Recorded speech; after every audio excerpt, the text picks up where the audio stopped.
sorry. Okay. In the matter of approving payment of the regular schedule of accounts for the various funds, moral obligations, and then and now certificates in the total amount of $487,907.91. Comments or questions on item 4? I'll make the motion to approve. I'll second. Mr. Malt? Aye. Mr. Smith? Aye. Mr. Powell? Aye. In the matter of accepting miscellaneous reports, Any comments or questions on our miscellaneous reports? Make a motion, we accept the reports. I'll second. Mr. Smith? Aye. Mr. Malt? Aye. Mr. Powell? Aye. In the matter of request for fund transfers, Comments or questions on item 6? I'll make the motion to approve. I'll second. Mr. Malt? Aye. Mr. Smith? Aye. Mr. Powell? Aye. In the matter of change order for the New Boston Community Center Safety Building concrete replacement regarding CDBG, This is a change order specifically to the amount of days. So this is contract time will change 61 days. Date of completion will be October 31st of 2026. This is the New Boston Community Center Safety Building concrete replacement. This is part of the community revitalization grant that we were able to bring into the village of New Boston to the tune of $750,000 was that grant. So this is a piece of that entire vision that the citizens of New Boston came up with. So they just need more time. So it'll extend it 61 days, no change in price. Any comments or questions? I'll make a motion that we approve the extension. I'll second. Mr. Smith? Aye. Mr. Malt? Aye. Mr. Powell? Aye. In the matter of resolution regulating the use of engine brakes to cause exhaust systems to emit noise commonly known as jake braking regarding Franklin Furnace, Scioto County, Ohio. We touched on this item a week or two ago at this point, and back then we tabled it for the opportunity to speak to the township trustees regarding jake braking or engine braking. Commissioner Smith, I know you had some conversations up there if you'd like to share. Yeah, I went up and spoke with the trustees, spoke with one of the trustees and explained to them the situation, and quite honestly, they said, we haven't had any complaints about it. So, well, okay, but we have had complaints, and we talked a little bit about how it would be done, and the roads that they're talking about, Haverhill Lane and Gallia Pike up there, Gallia Street, whatever it is going through there, both of those are county roads. And they said they would really prefer if we're going to make a resolution or put signs up or do any of that on county roads, it would be us instead of them. And so I told them that with our discussion, there's a good possibility that we would be putting signs on Haverhill Lane from 52 over to Gallia, and from the entrance into Franklin Furnace, basically off 52 on the overpass up there, all the way up to the county line on Gallia. And so with that discussion, that's kind of what I recommend from the discussion with the trustees that we would do. So this resolution, as it was written last time, was specific to Franklin Furnace Green Township. It has been updated specifically to the two roads, to two county roads in which the construction traffic is traveling. Thank you for heading that up there, Commissioner Smith. Any additional comments or questions regarding this resolution?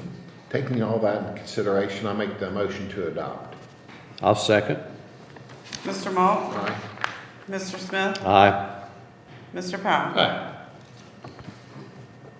In the matter of advance request, Any comments or questions, item 9? I make a motion we approve the advance request. I'll second. Mr. Smith? Aye. Mr. Malt? Aye. Mr. Powell? Aye. In the matter of resolution authorizing Darren LeBrun, PEPS, Scioto County Engineer, to prepare and submit an application to participate in the Ohio Public Works Commission State Capital Improvement and/or local transportation improvement programs, and to execute contracts as required. This is Engineer LeBrun's request to participate in OPWC. Of course, he does a lot of work with OPWC and brings in a lot of money. But this project is specifically planning to make capital improvements to Polymer Drive's storm sewer replacement project. So it looks like they're trying to replace some storm sewer to protect the roads there on Polymer Drive. Any comments or questions? I'll make the motion to adopt. I'll second. Mr. Malt? Aye. Mr. Smith? Aye. Mr. Powell? Aye. In the matter of accepting amended certificate from the Budget Commission, Any comments or questions on the amended certificate?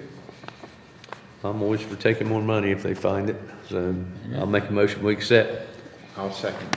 Mr. Smith? Aye. Mr. Malt? Aye. Mr. Powell? Aye.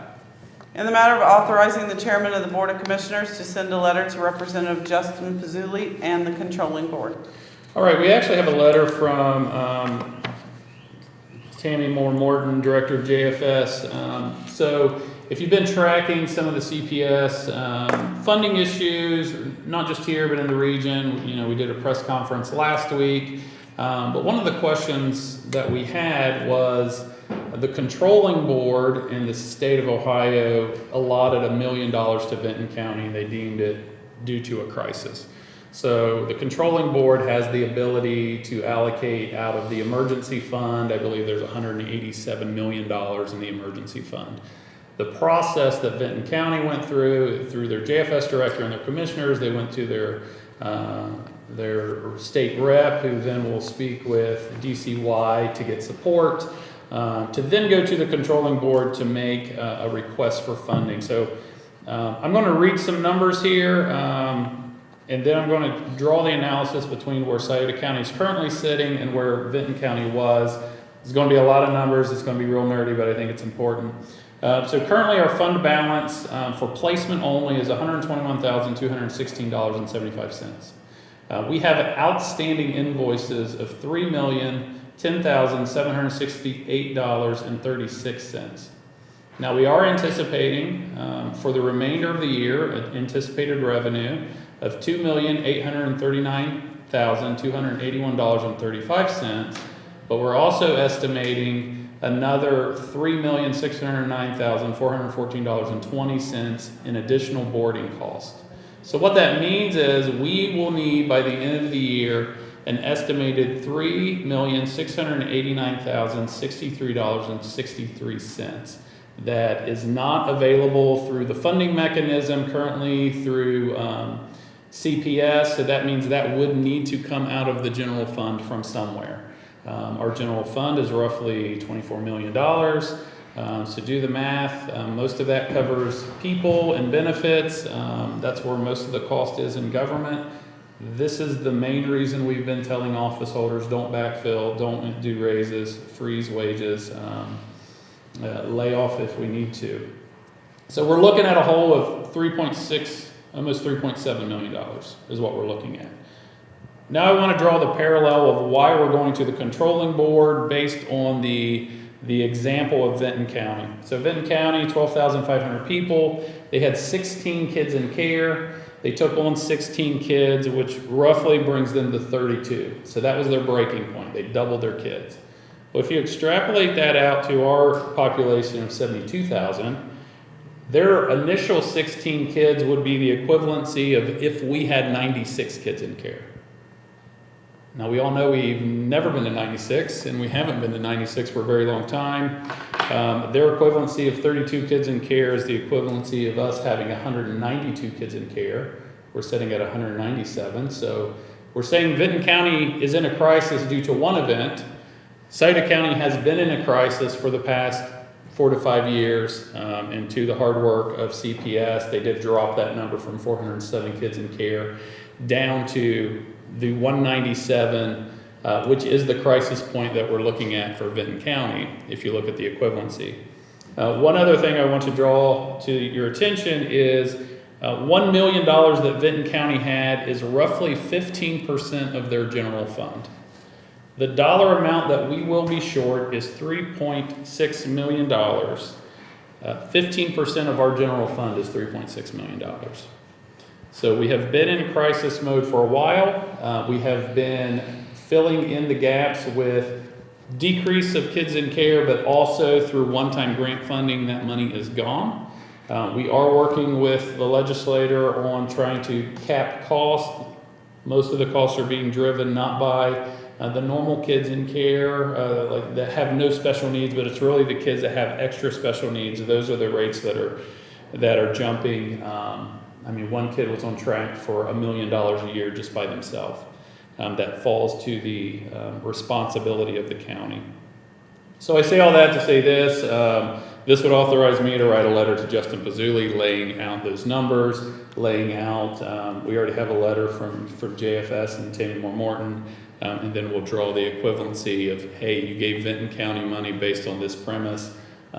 Scioto County has been in the same situation, and so now we're going to ask as well. Any comments or questions? I know there's a lot of numbers. Any comments or questions? The only thing I would say is the 3.6 million that you're talking about, we're looking at as a deficit by the time we get there. That is only children's services Placement costs, period. That is not anything else, because we, you know, there's possibility that we could have other issues that cause us to be in a budget situation also. Sure. So I just want to make sure that people understand that that is just the children's services thing, because there's other issues that may create, maybe not, but we'll make sure that we understand that. I appreciate that clarification. You're correct. Like, if we have office holders that are going over their budget, it's going to compound the problem of, it's hard to find money through the general fund when other people are overexpending, and we have to also try to figure out their funding as well. Thanks for that. You know, I believe JFS has exhausted every avenue they have, and I approve, I make the motion to approve. You send them the letter. I'll second. Mr. Maul? Aye. Mr. Smith? Aye. Mr. Powell? Aye. That is the end of our agenda. Do we have any questions, items on or off agenda? Bill Chip? Thanks, guys. On agenda, item number 9, request for advance. What are we advancing? So someone got some, I think it's grant money that's not yet in. So we're advancing money for them, and then once they get their money, then it'll come back to us. So we're advancing $27,895.62 to Fund 333, State OCJS JAG. So there's some grant funding, there's some funding that they're waiting on, so we're advancing that while they're waiting on that funding. All right, thank you. Item number 11, again on agenda. So amended certificate of budget commission. How are we amending it? I mean, are we? Yeah, so when we're working with the budget, we're working with estimated revenue. So when money comes in, we have to, and not us, this isn't a commissioner thing, this is actually through the budget commission. So it's the auditor, the treasurer, the prosecutor. So if more money comes in than estimated, then we have to amend the budget up to account for those line items. So specifically on this one, we had West Portsmouth per T acres, there's 51,000 and some change there. Pond Run Ridge Bridge rehabilitation, $9,725 there. The Engineer Township Fund was more, so there's $32,925 there. And then we also had an Ohio EMA slip repair of $4.5 million. So a lot of this is, as you can hear, it's infrastructure, it's roads, it's bridges, it's when we get more grants, we have to adjust the budget up to account for those funds. Okay, again, just looking for clarification. And item number 12 kind of goes along with that. Merritt and yourself were talking about the effect that Job and Family Services are having on the financial issues here. I just want to make sure I understand. Are we talking about just merely deficit spending, or does the county budget as a whole go into a deficit of potentially $3.6 billion? You said your name, so I'll let you swing first. Okay. The question, will we be in a deficit of $3.6 million, depends on how much money we have when we get to the end of the year. I mean, you know, if as we said, we talk about the amended certificates, sometimes more money comes in from different sources, and we will have, you know, we may have some more money, and we may be able to, maybe we have another $1 million, maybe it's a $2.6 million deficit, or then again, maybe some of the office holders spend more and they need more, so we may be a $4.6 million deficit. You know, as far as it goes where we're sitting right now, what we're looking at, if spending continues the way it is and money continues coming in the way it is, they are going to be short $3.6 million. So that's going to be for us to try to make up that $3.6 million. If we have, it depends on what we have in the general fund. And right now it looks like we have, I don't know what we have, maybe $1 million in the general fund, something like that. So we're not going to have enough to cover that full amount come the end of the year. So yes, it would be a deficit if that's the case. But, you know, number one, we don't know what appropriations may come our way. We don't know what monies may come. Maybe the state controlling board will say, hey, here, let's pay this and we'll be okay. But looking at it right now, just for Job and Family Services, as far as children's services go, if they spend the same that they're spending, get what money's coming in is coming in, yeah, we'll be at $3.6 million deficit at the end of the year just for children's services. And again, for clarification's sake, and I hope it doesn't happen this way, but if that's how it ends at the end of this fiscal year, what happens next? Well, the state auditor is going to come in and say, well, you can't do that. We can't carry over that way. So they will put us in fiscal emergency, fiscal watch, something like that. And then they will come in and start budgeting and changing things. And we lose control over what we can budget and how it works. And the office holders who tell us, you know, we want this much, the auditor's going to say to them, well, this is what you're getting. This is what it is. So, you know, what's happens is we get into either fiscal emergency or fiscal watch, and the auditor then controls the budget over what we do. So we lose control of what we can do. Similar to what happens to schools that end up in. Yes, Okay. yes. Off agenda, 9/11 will be here in several weeks. The observance, is there anything special that the county is planning for that observance that you're aware of?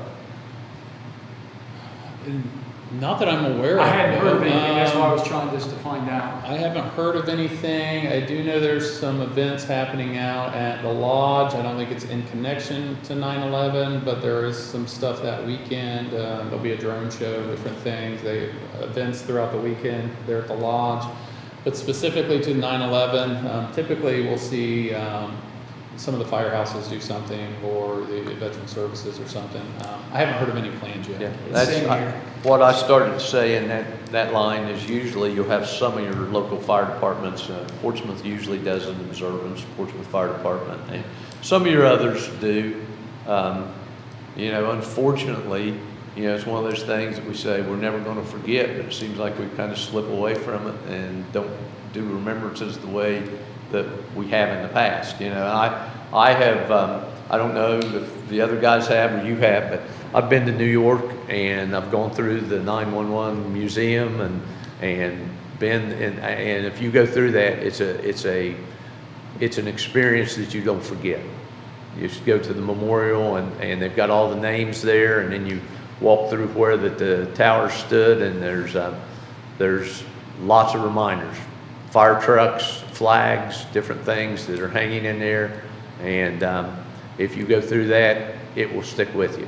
You'll not forget it if you go through that and you listen all the way through. They have radio transmissions from the firefighters, the police officers. You know, what was on there, you can, as you walk through, you can push the button and you can hear at this time of day what they were saying and how, and it's an experience that's stuck with me. And I think most people, if you get the opportunity to be there and go through that it will stick with you the rest of your life.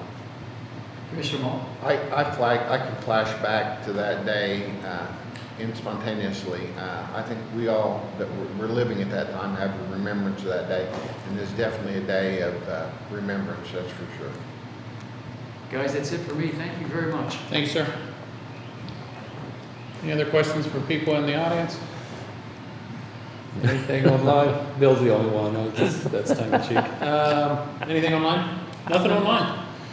All right, with that, any closing remarks, Commissioner Moore? No, I don't have any at this time.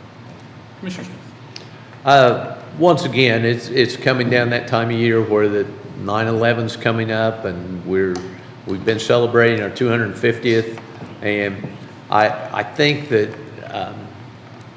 it's something that we need to maybe teach our kids a little bit better about the things that have happened in this country and what we've done over the past 250 years. We're the greatest country there is, greatest country ever in the history of this world, the greatest opportunities. And we need to make sure that they understand that, because it seems like that's kind of slipping away from people understanding that. And so I just would say with these things coming up, we need to make sure that understanding's there and that we teach our kids, because we get a couple generations away from it and we forget the things that have happened. And I know you made a trip to Washington not too long ago and took your kids, and it's an experience that people need to have to understand those things. And also, I know today is National Dog Day.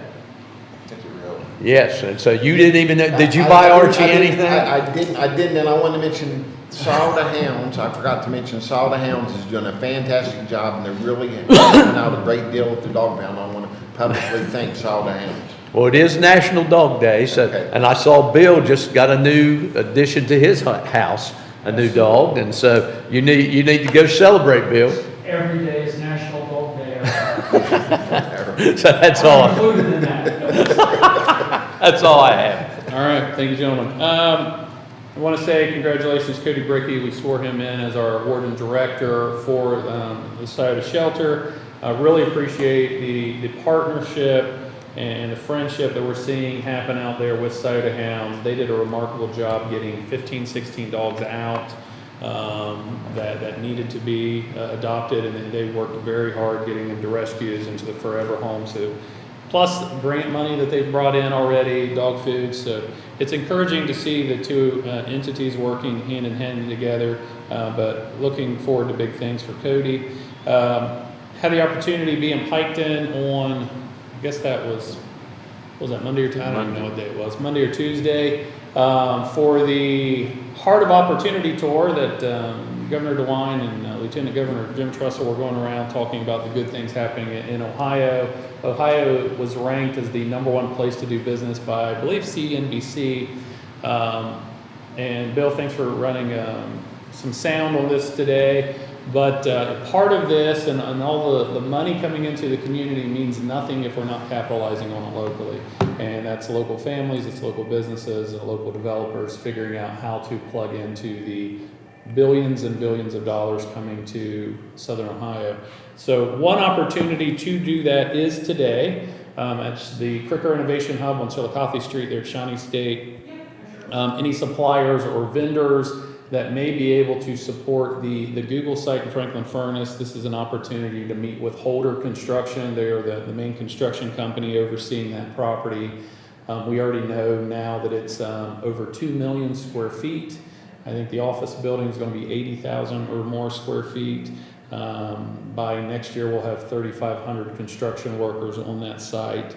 And I think we already have about 150 or so union workers on that site. So there's going to be a lot of opportunity, not just at that location, but then when you look at what's going on with Centrus and Oklo and SoftBank, some big announcements with SoftBank, with NVIDIA and Anthropic buying a lot of the capacity for that site. So I encourage our local people to figure out how can we get involved and stay connected, and that's something that we do from this board through our economic development entity, Scioto County Development Corporation, was well represented in Piketon as well, so I appreciate them. And then also, if you missed it, Piketon also spent quite a bit of money here in Scioto County on Saturday. You had SoftBank and Centrus and the group, then they did the Family Fest, 23 Family Fest, where they had the drone show. So we're already seeing some investment, just community engagement happening. All the unions were very present. If you want a job now and you're not working, you don't have an excuse, because these guys are hiring left and right. Pick your trade, pick your skill set, and engage with these guys, because they are going to be putting people to work consistently. So appreciate that. But outside of that, I don't I don't think I have anything else. And hopefully we see a big turnout tonight from 4 to 6 at the Kirk Renovation Hub. With that, we do not have any executive sessions, so I'll entertain a motion to adjourn. I'll make the motion to adjourn. I'll second. Mr. Smith? Aye. Mr. Maul? Aye. Mr. Powell? Hi. Everybody have a great weekend.